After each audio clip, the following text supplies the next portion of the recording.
VITALISE is a project, a 3-year project that tries to open the living labs as research infrastructures, and by means of providing all the services that health and well-being living labs can provide. I'm sure that, or at least I hope you are already aware of what living labs are and what the services, what are the services that they provide are. But if not, here is the opportunity to learn about this. I can mention that when we say research infrastructure, it means that when we say that we provide access to external researchers to the living lab research infrastructures, we should not restrict our thoughts only to specific research infrastructures, but to the service that the living labs can provide, which can extend from finding the idea, going through design thinking procedures with citizens or patients, to testing before investing, to the last stage of testing already existing ideas. We have already a lot of deliverables, and you can find on our website, but also you can ask for such information, where we provide information on how we have harmonized procedures of the living labs in order to be easier for the external researchers to conduct a part of their study or their studies. How we have I found this on the web. How we have harmonized, and also the research infrastructures per se. Which are the research infrastructures? Which are the living labs that can provide these services? Today, you're going to present it by the living lab responsible people with the research infrastructures that are provided by the living labs. You can see that we have from Centrifuge to real people's homes and other infrastructures, other exciting infrastructures. I think that Erica or Desma can speak a little bit more on how this call works. And I would like also to give the floor either to Erica or Desma, I'm not sure who is presenting, and to say that we are really happy that you participate today to this call. We can provide any support for you to apply as an external researcher to get access to the research infrastructure. And as a project, we are here not only to provide access to you, but also to learn from you what the difficulties are, so we can improve the next stages and also this harmonization procedure. Thank you, Erica. Thank you very much, Documus. So let's get started with the Info Day.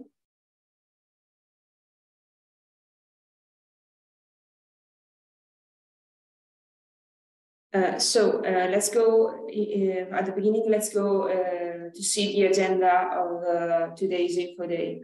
In today's event, we are going to go through the application procedure for Transnational Access and the research topics in the first phase of the Info Day. While there's going to be successively a dedicated session for question and answers, where you will be able to get in touch directly with the representatives of each living lab to get the information about the research you would like to conduct.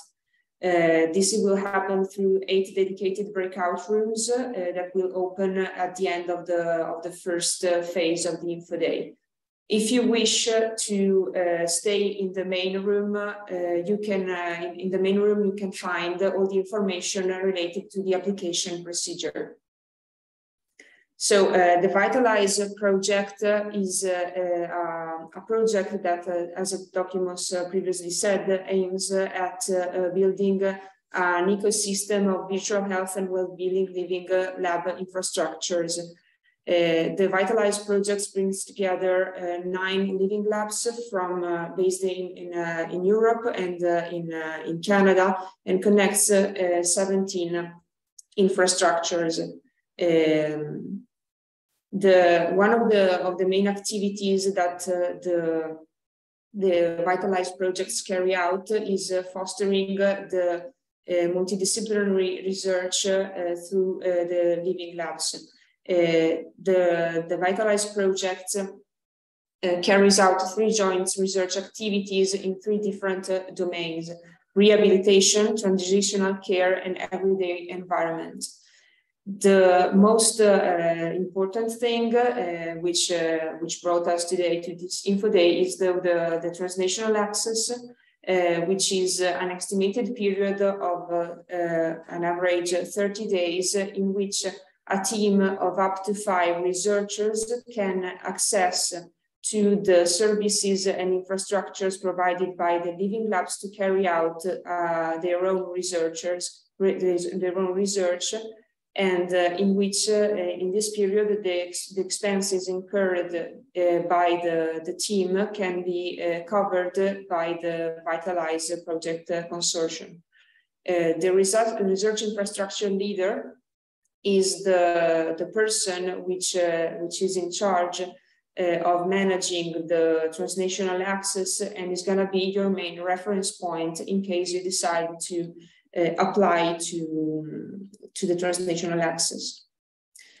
As I was mentioning before, the expenses covered will cover travel and subsistence costs incurred during the visiting period of the transnational access. These expenses will be reimbursed on an average flat rate base, and they're gonna cover maximum 500 euros per round trip regarding the travel, and maximum 100 euros per day regarding the housing and subsistence. Each living lab applies its own rules and procedures regarding the reimbursement.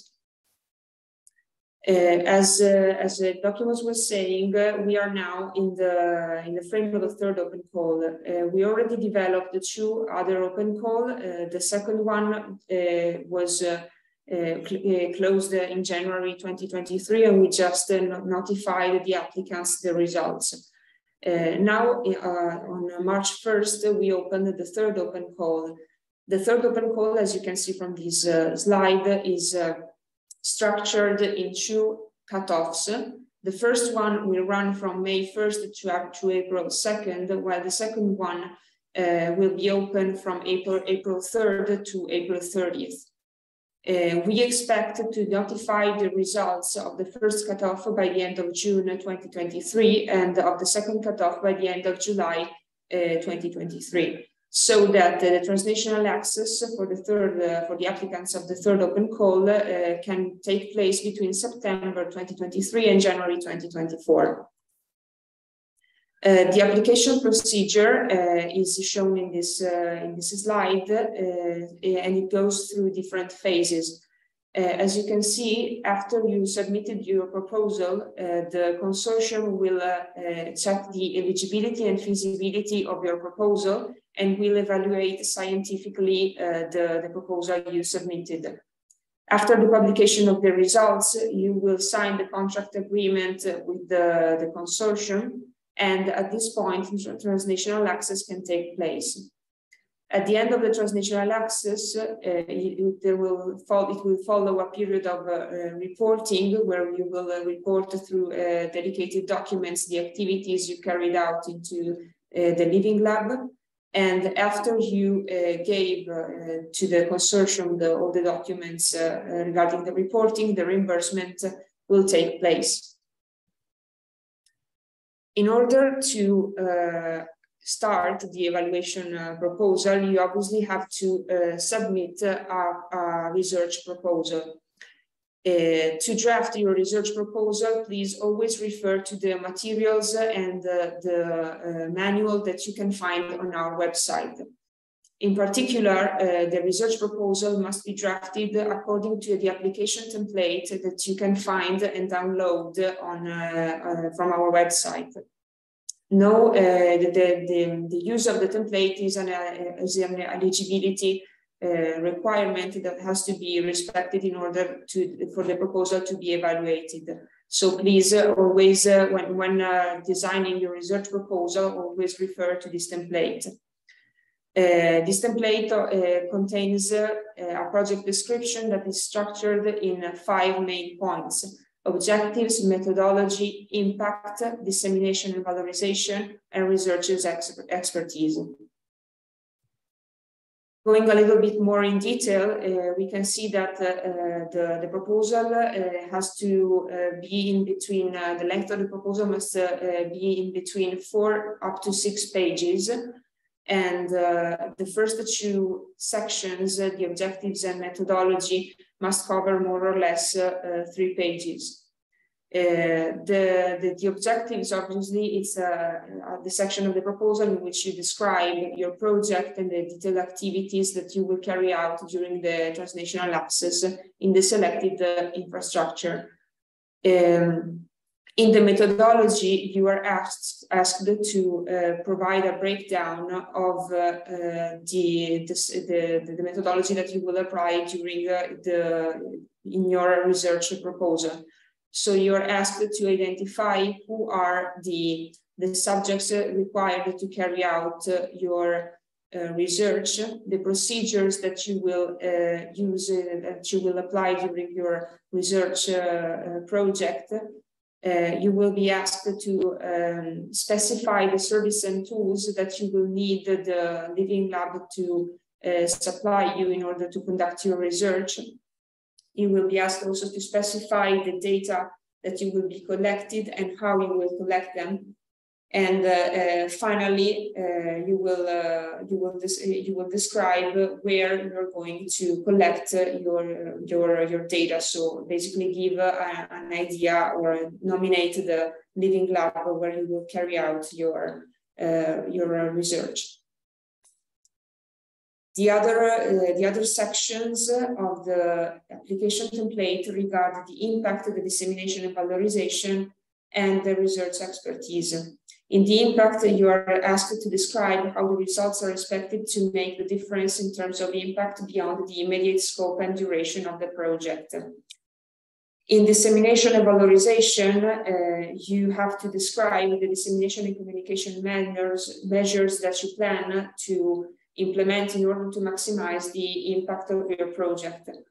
And in the research expertise, you're going to be asked to provide a short CV and the background of the research of each component of the research team.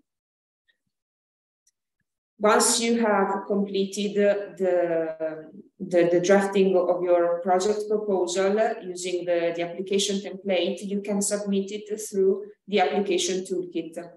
The application toolkit is an app that you can find on the VITALISE website, and where you can provide your general data as a leading applicant, and also the general data of all the components of the research team which is applying for transnational access. You can also select up to 3 infrastructures in order of preference. And in this case, you can select the first one. You can give a first choice, a second, and a third one, so that we can eventually perform a reallocation in case no availability is in case there's no availability in your first choice. As I was mentioning you, we are now in the frame of the 3rd open call. So this means that in the frame of the first and of the 2nd open call, many projects have already been submitted, and some of the Living Labs already reached full capacity and are not currently able to provide the transnational access services. McGill, for example, the Living Lab in Montreal, in Canada, has already reached full capacity and is not going to accept any other applicant in the frame of this call. While, as you can see, other Living Labs still have places free, and for this reason, it is possible to still have and still apply for their services. This is the reason why it is very important for you to select more than one infrastructure during your application procedure, so that in case you select a Living Lab which has already run out of space, which has no more capacity, to host you, we can perform a proper reallocation and speed up the evaluation procedure. As I was telling you, the evaluation procedure is composed of 3 main phases: eligibility, feasibility, and scientific evaluation. In order to be eligible, you need to be either an academic, industrial, or governmental researcher. You can be a master's student. You can also be an entrepreneur or a living lab practitioner. You must work in a EU or in a state associated to the Horizon 2020 program. You must work in a country other than the country where the infrastructure is based. You must be fluent in English. You must ensure that you will disseminate the results and knowledge. And in case you are a master's student, at least one member of your team must hold at least a master's degree and act as a supervisor of the Transnational Access. In case you are a bachelor student, you can still perform a Transnational Access, but in this case, you must, the supervisor of the Transnational Access must be a professor or a postdoc. Once your application has been checked as eligible, the feasibility check will take place. Your application will be sent to the research infrastructure leaders of the infrastructure you have selected, and they will check if your project proposal is feasible in their infrastructure. The points they're going to assess are the following. Can the living lab research infrastructure provide the required access, the required service, and conjunctly the support the study in terms of end user recruitment? If the answer to these 3 questions is yes, then your project will be feasible and it can go to the third step of the evaluation procedure, which is the scientific evaluation. The evaluation board is composed by 2 external independent experts and 1 expert internal to the VITALISE consortium. Your project proposal will be assessed according to these following scientific criteria that, as you see, have a different weight. So the 3 experts will assess the scientific and technical quality of the proposal, the quality of the work plan, the scientific qualification and track record of the team, the innovation of the proposal, if you have a collaboration with international or national partners or industry, and if you plan to train young scientists, or if you plan to reach the public with the contents of your proposal. The final selection will be performed as follows. We will produce a ranking list based on the highest score gained during the scientific evaluation. In case some proposal had the same score, priority will be given to the applicants who have not previously used the infrastructures, who are working in countries where no equivalent research infrastructure exists, and that ensure open access policy. In case you are an industrial researcher, there is the possibility to avoid, let's say, this third criteria, but always remind that we will not approve this criteria for more than 20% of the total approved projects. We expect to give the results, to notify the results to the applicants in the case of the first cutoff by the end of June 2023, and for the second cutoff by the end of July 2023. The selected applicants will be redirected to the research infrastructure leaders, and they will get in touch to plan the performing of the transnational access. The applicant's obligations are to have an active contract with their home institution during the transnational access. They will have to complete the fast-track training program before the start of the transnational access period. They will have to fill in some questionnaires before starting the transnational access, and at the end of transnational access, they will have to sign a contract agreement with the VITALISE consortium and the data protection notice, and they will have to allow open access to collected data. They will have to anonymize the data within 6 months after the end of the transnational access, and they will have to disseminate the knowledge that they gained during the transnational access. Regarding the fast track training program that I mentioned before, this is a training program that will be that you will be asked to perform before the transnational access start. It can happen both remotely or in person, and it's going to last more or less 2 days, and will give you the opportunity to learn more about the living lab environment. You will have access also to online educational materials. After the end of transnational access, you will have 1 month to provide us with a short written report and some satisfaction questionnaires. After you have provided us with this documentation, the reimbursement will take place based on the administrative procedure of each living lab. So we have seen the complete procedure to apply for transnational access. Now we will go a little bit more in detail on what research projects can be actually performed in the living lab infrastructure.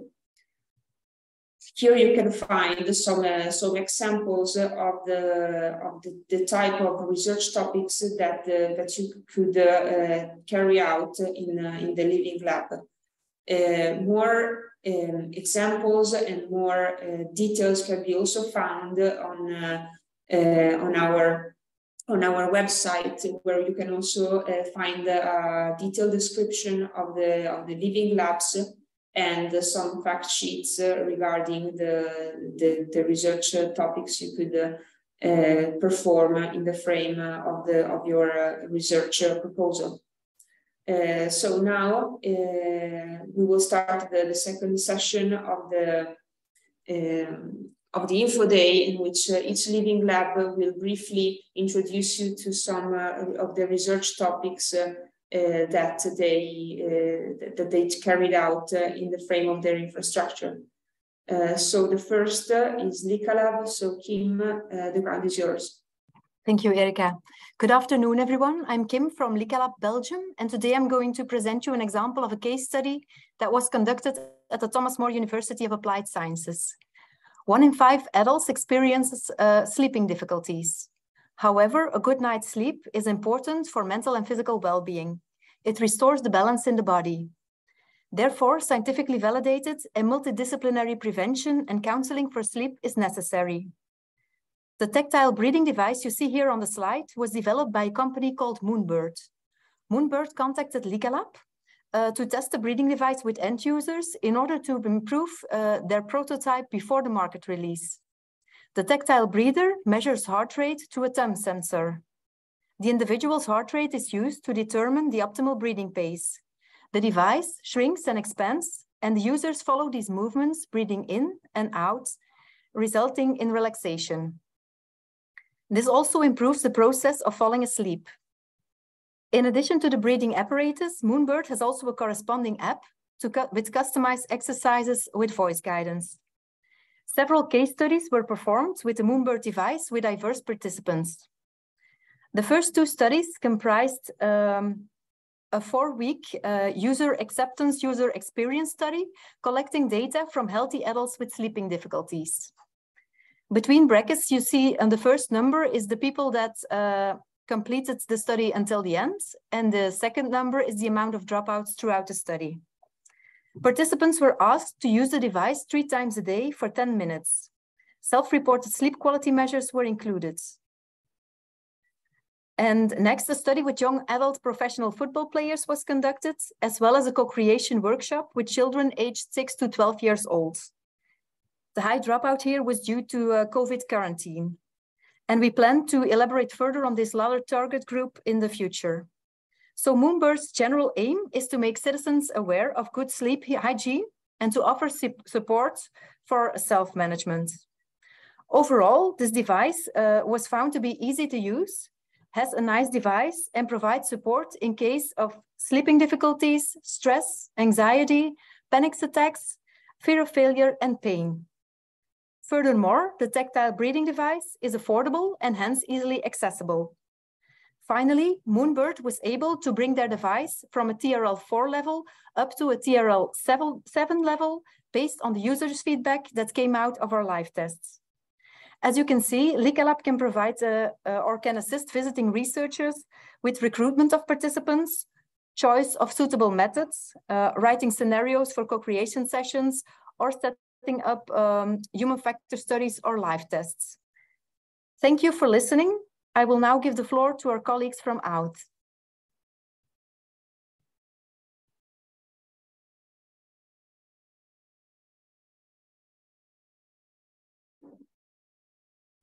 Cristina? Okay. Yep, thank you. Hi, everybody. I'm Cristina 𝗓𝗺𝗍𝗆, and I'm from the Aristotle University of Thessaloniki. And I will be introducing the case of the human centrifuge today. More specifically, I will be talking regarding the use of the human centrifuge in rehabilitation. The human centrifuge is a mean to deliver artificial gravity, which can have many benefits, can have beneficial action in the case of people who might be confined in bed or make a non-optimal use of their gravity.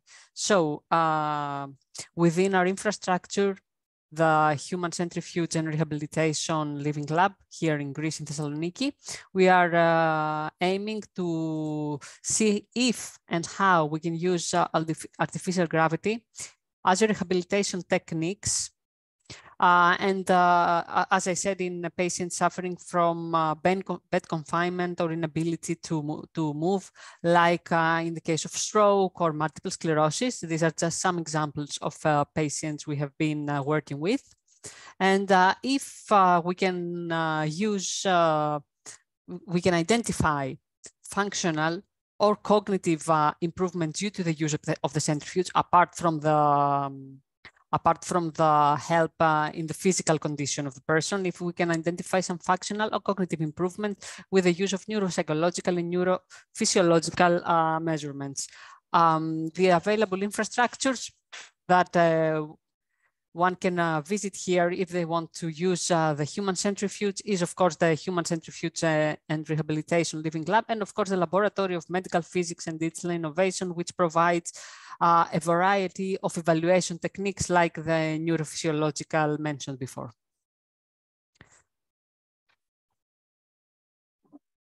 Thank you. Thank you, Cristina. So now, Marcus, the floor is yours. Yeah, thank you. Welcome also from my side. My name is Marcus 𝗍𝗆. I'm a researcher at the AIT, Austrian Institute of Technology. Our lab here in Vienna is equipped with all necessary tools and equipment that is necessary to optimally align future health technologies to specific user groups and different usage contexts.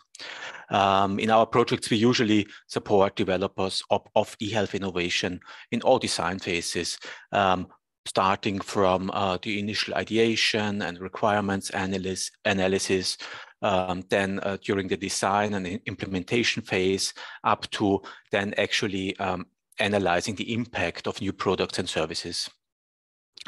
As you can see on this slide, one topic that, just an example, for example, we could be working on together with you within your proposed project, could be the development of social interface concepts for fostering intergenerational exchange, as well as caring or pro-social behavior. This is a topic where we just, so to say, have a lot of experience and a lot of ongoing activities. So one question that you could address within your application could be, how can digital technologies contribute to more active neighborhoods and enable new forms of caring communities? And This could, for example, be done by implementing co-creation activities in a selected Viennese neighborhood as a way to derive concepts for active neighborhood support and intergenerational exchange. Yeah, and in order to do this, our interdisciplinary team could support you with our extensive know-how on qualitative and quantitative research methods, with our long experience in working with sensible target groups, and also with our user panel and our partner network that allows us to involve users and patients, and also to assess eHealth innovation in the dedicated context, be it in a care home, be it in a hospital, whatever is needed. Yes, we would be very happy to discuss with you your own ideas for research activities, and yeah, hope to host some of you here at our lab in Vienna soon. So thank you very much. And I think the next ones are our neighbors from Hungary, from Ţăi.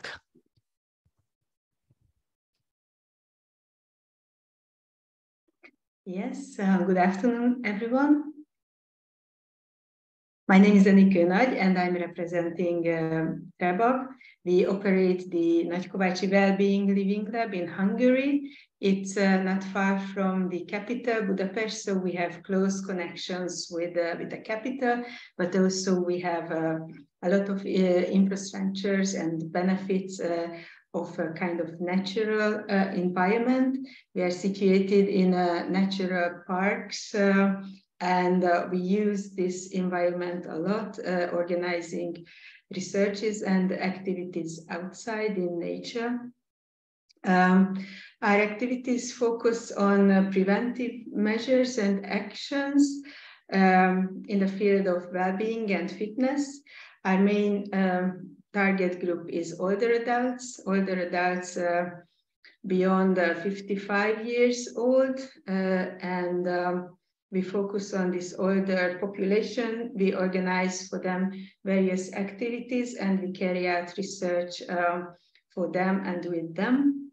One of the researches that I would like to mention here is a multidimensional physical fitness test protocoling for aging persons.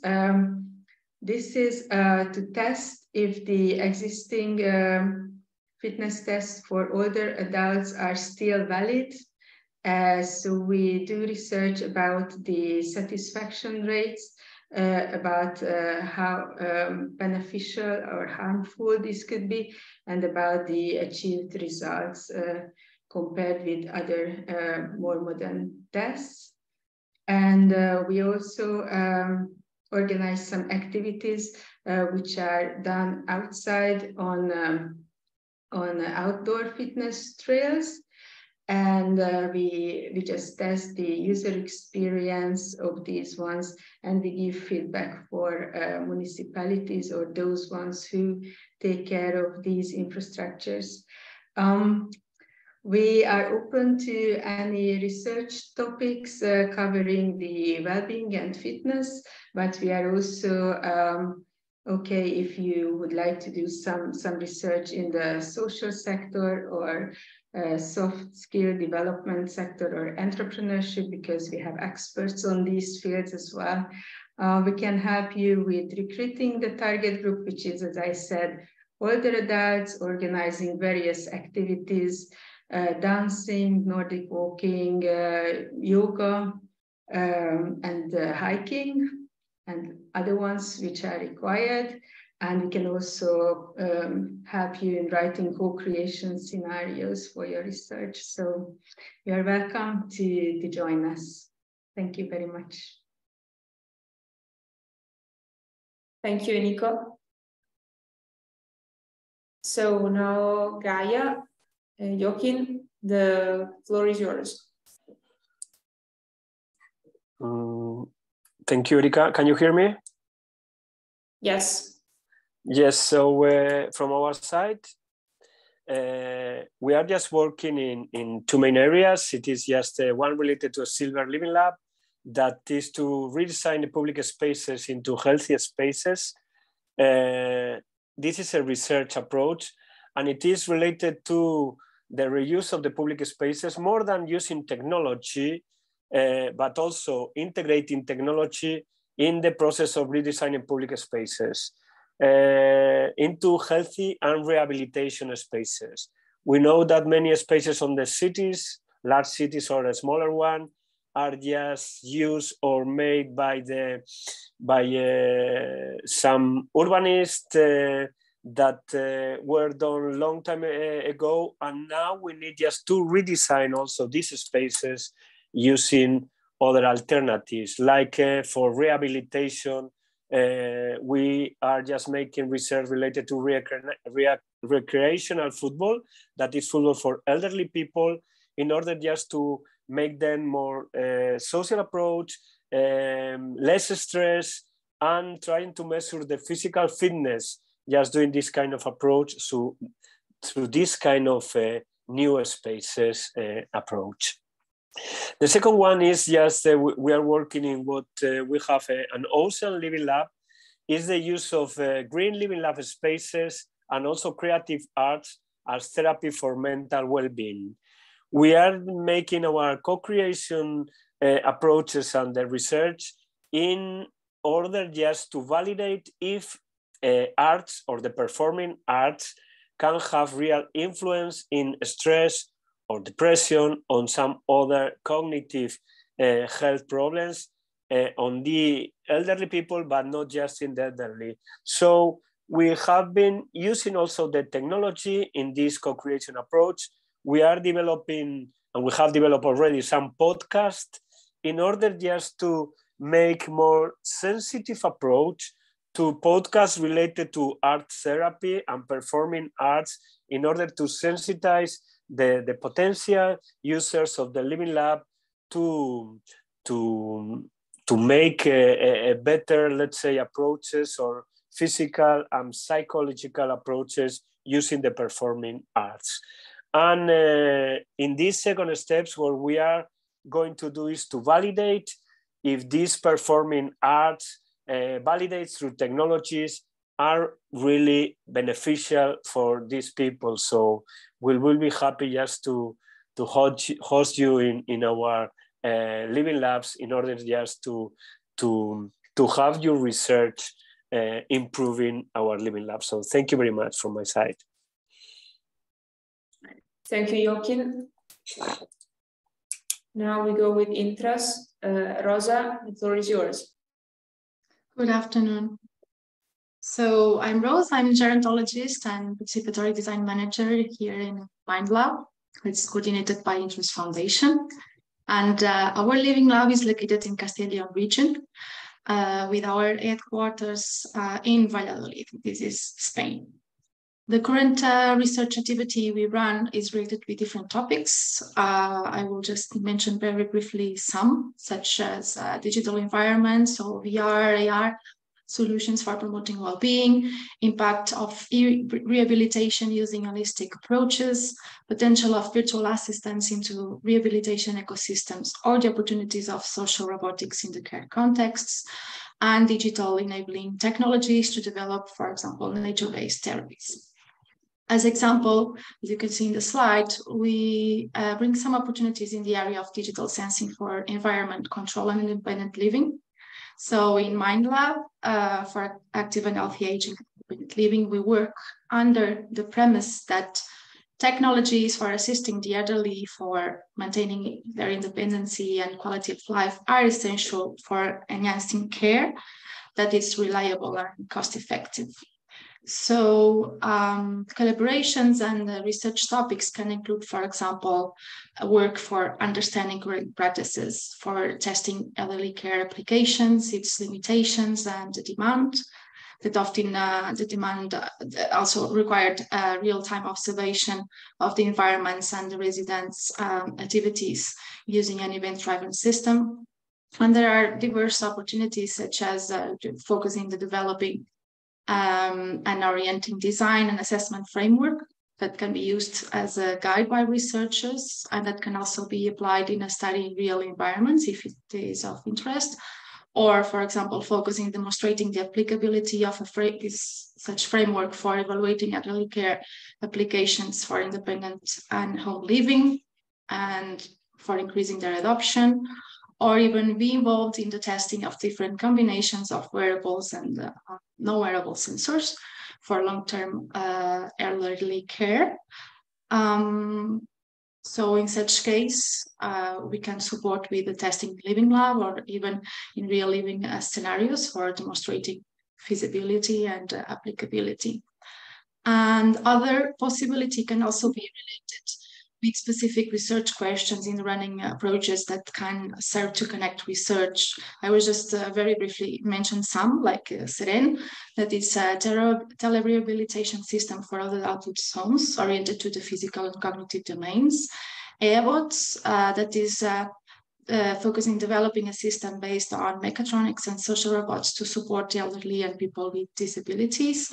OMTech, that promotes a sensor-based system to monitor environmental conditions and people's health parameters, and AUTH, that creates an office for the implementation of assistive technologies and a technology advisory service through design, implementation, and evaluation of all phases of deployment of such technologies, and creates also a catalog of assistive technologies to facilitate selection and application of those according to the characteristics such as personal factors, the context where assistive technology will be deployed.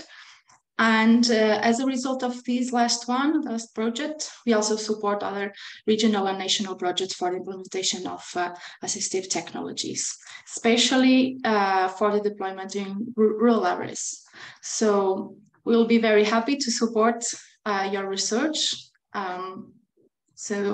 We are also open to receive you to participate and to connect the current research we have running here with your research goals. So helping to reach target groups, in our case, mainly older adults, professionals, and people that can benefit from mental health and well-being approaches.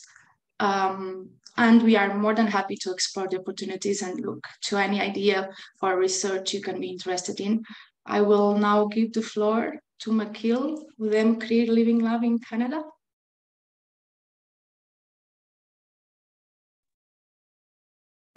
Thank you, Rosa. So my name is Nancy Azevedo. I'm coming to you bright and early from Montreal in Canada. I think Erica had mentioned it earlier. I'll just remind you that unfortunately we aren't receiving, or we aren't capable right now of receiving new applicants, but I still want to take this opportunity to talk to you a little bit about what we do here in Montreal at our living labs. So what's interesting about us is that we're situated in a rehabilitation setting. So we have access to various people who are in this rehabilitation setting, and we're interested in the process from the very beginning, from point where people are inpatients in a rehab hospital, for example, all the way until they make it back into the community. So various studies I'll talk to you very briefly about kind of address that whole continuum of care. So the first group of studies we look at really is we're interested in mobility, in wayfinding, in obstacle avoidance, all of this in like a multitask setting. And in order to do this in an ecologically valid way, but also in a safe way, because we are dealing with patients who have various types of disorders, we do this a lot in a virtual reality setting. So we could use, for example, virtual reality as a form of intervention to augment what types of clinical interventions patients are already receiving while they're in the hospital. We know that that's not often enough. Both the clinicians and the patients let us know that they would appreciate having more types of interventions. So one study that we're doing is, in fact, adding an additional form of therapy for people with gait and mobility issues using virtual reality, but also using different cognitive tasks. So that's one thing that we're doing in the hospital.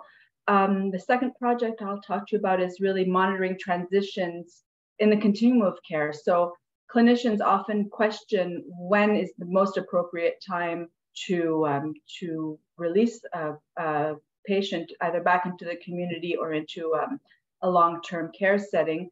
And there's pressures coming from guidelines coming from the medical system, but there's also their clinical impression. So one study that we're part of as well is using smart environments, wearable technologies, different sensors to help clinicians make informed decisions as to when is the most appropriate time to send a patient back into the community, and then to follow up and see how they are doing in the community. And the final project I'll talk to you about is in the community itself. So we look at language, performance, communication of people, specifically in this case, who've had stroke and who have aphasia.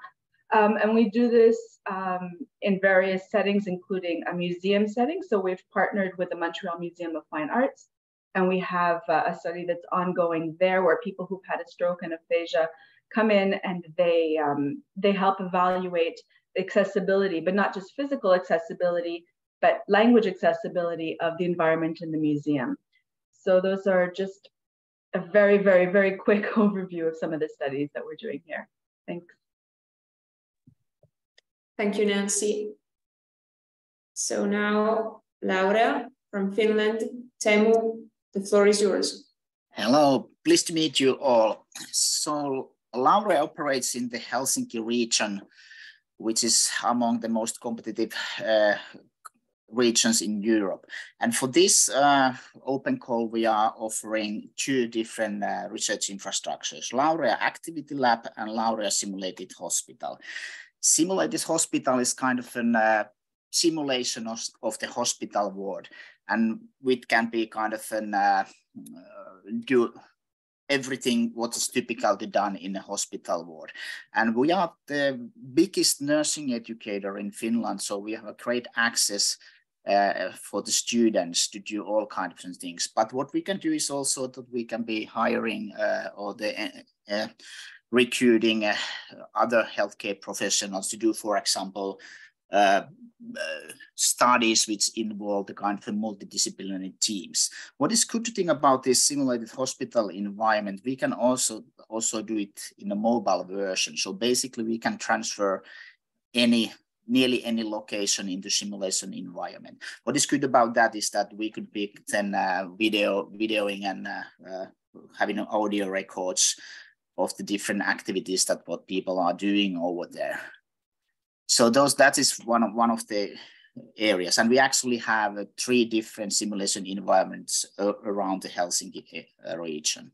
The other one is the activity lab, which is focusing on the measuring the physical performances of the people, and we have been doing a lot with senior citizens. For example, we've been developing this kind of an physical performance testing, which involves over 10 different measurement things, and that's why we have a very accurate understanding about the what kind of physical performance levels the senior citizens who are in good fit are having. And for example, in the forthcoming second call, we will doing a combination and collaboration with one of the open callers who have been developing this kind of an Apple or Android watch-based solution, which is then integrated together with our physical performance in testing and measurements. And we've been working a lot of also in the area of football.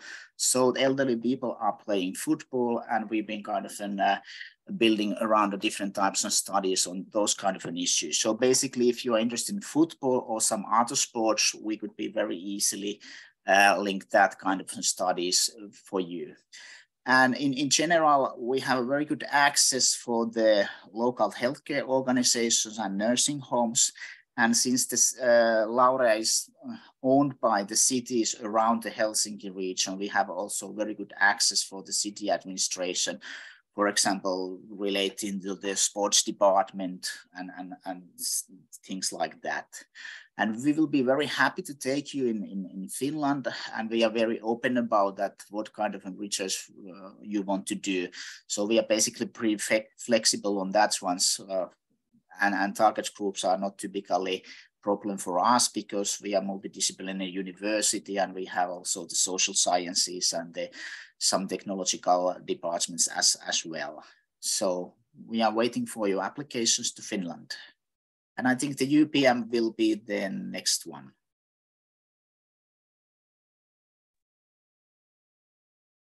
Hello, may I share my screen, if possible? If yes, sure. I will unshare mine. It's just because it's quite nice, the picture that I have here, so.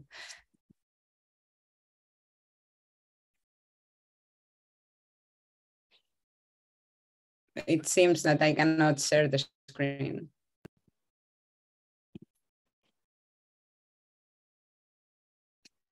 Or the PPT that is in the folder.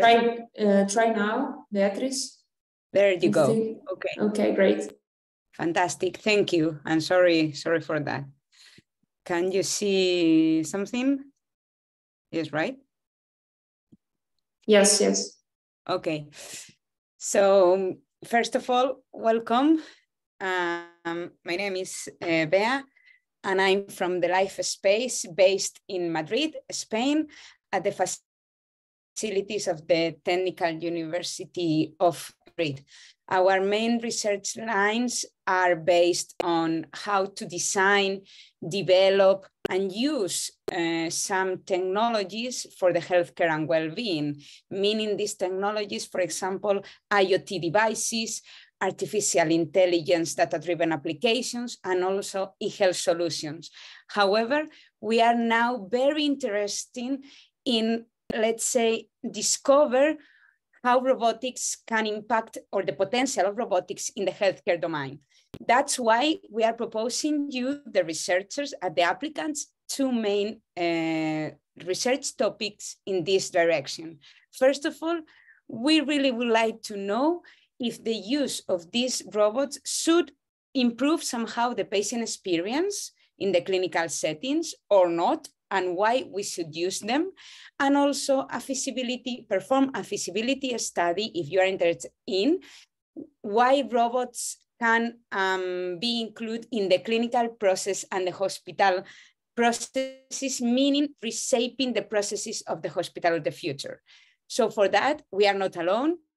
We can offer you the facilities of the Life Space here in Madrid and in Spain, as you can see here in the picture, a digital, let's say, living lab. And then we can offer you these three friends that are our robots that are here for you.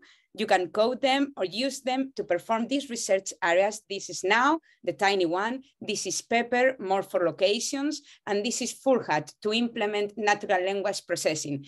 Just for you to know, this is now working with the hospitals here in Madrid, in the ambulance, to do the guidelines on guiding the doctors to perform the emergency systems. So these two projects or two research lines can be reshaped accordingly to your interest, and we are more than welcome you here in Madrid, and hopefully you can do the application and be on board here. Thank you.